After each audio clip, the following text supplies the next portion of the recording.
পুরো বিশ্বে সবচেয়ে বেশি পড়া হয় এমন কিতাব কোনটা?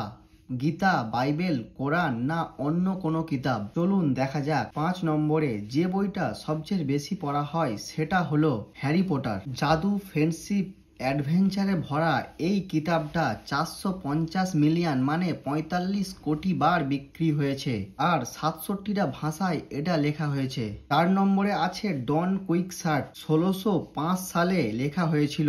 এই কিতাবটা 500 মিলিয়ন মানে 50 কোটি বার বিক্রি হয়েছে। 3 নম্বরে রয়েছে লিটিল রেড বুক। মাও তেস-তুং এর লেখা এই কিতাবটা চীনে যুদ্ধের সময় প্রতিটা মানুষের হাতে দেখা গিয়েছিল। এখনো পর্যন্ত 800 মিলিয়ন মানে 80 কোটি বার এই বইটা বিক্রি হয়েছে।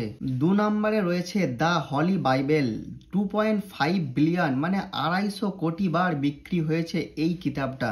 আর 1 নম্বরে রয়েছে কোরআন। 3 বিলিয়ন মানে 300 কোটিরও বেশি বিক্রি হয়েছে এই পবিত্র কোরআন। শুধু বিক্রি নয়, পুরো বিশ্বে সবচেয়ে বেশি পড়া হয় এবং মুখস্থ করা হয় এই কিতাব। তো এর মধ্যে কোন কিতাব আপনি পড়েছেন?